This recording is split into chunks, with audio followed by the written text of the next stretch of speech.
have a look at these images. What do you think about them? We have a bunch of keys, a school of fish, a group of letters, a pile of books, and a bunch of flowers.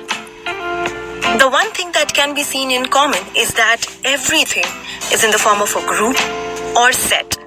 And well, that's our topic for today. Sets. But what exactly is a set? A set can be formed of anything that can be well-defined or distinct. Now, let's see what do we mean by well-defined or distinct.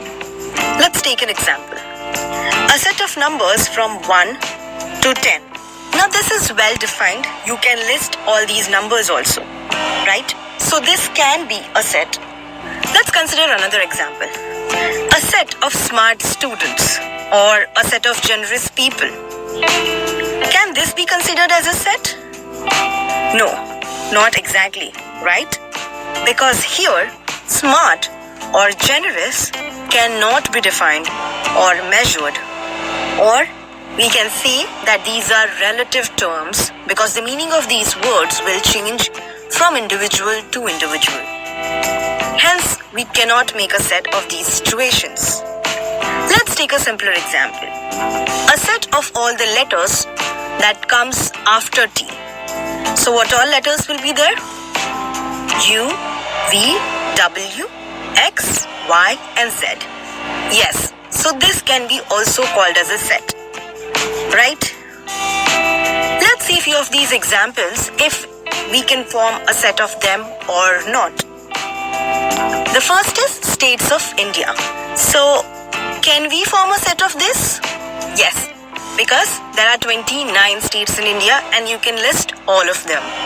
The second one is strong students in a class.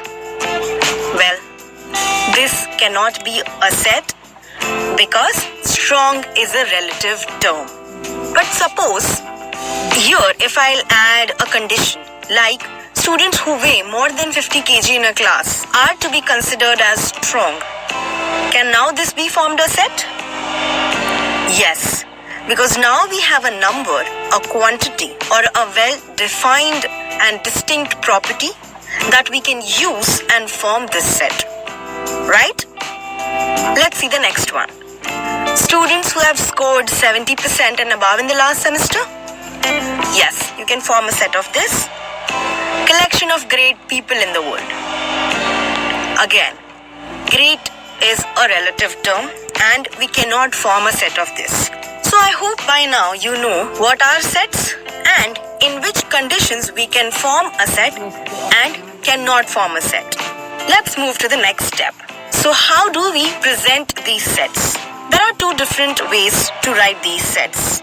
One is listing method or also known as roster method.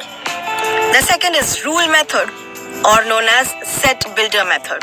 Let's see what listing or roster method is. If I want a set of all letters in the word mathematics, then how will I write it? Well, this is a very simple method. Let's look at this in a little more detail. All the letters in the brace or curly brackets are known as elements. A or any letter can be used to represent this set. However, there's one tiny mistake that is there in this set. The elements in this set are never repeated. Every element appears just once in a set.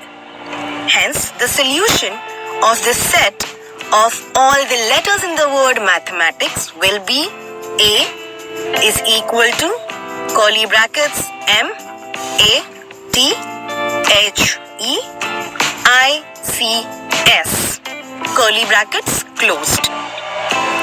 This is how we present a set in a roster method or a listing method. Now since just we have listed all the letters is the reason why it is known as a listing method. Next can be a set of all the days in a week, a set of all the rainbow colors, etc. We have also been studying sets in few of our previous grades. It's just that we never knew that they are sets. Like a set of natural numbers, a set of whole numbers, a set of integers, etc. Sets are used in a variety of places in mathematics, but we'll see that in the future sessions. So now I believe you can make any set using the listing method. Now what happens if I ask you to form a set of all the whole numbers between 0 to 10,000? Can we use this listing or roster method to list all these whole numbers till 10,000? No, right? Hence, we have this rule method or set builder method. Now since we are building a particular set, instead of writing all the elements in the set, this is known as a set builder method.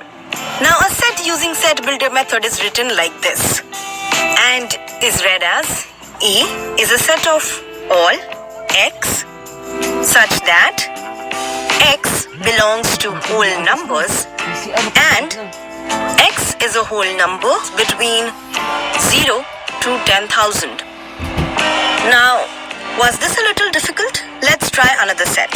Now, can we represent the set of all letters in a word mathematics in the form of a set builder form? Well, yes. Let's name this set as B.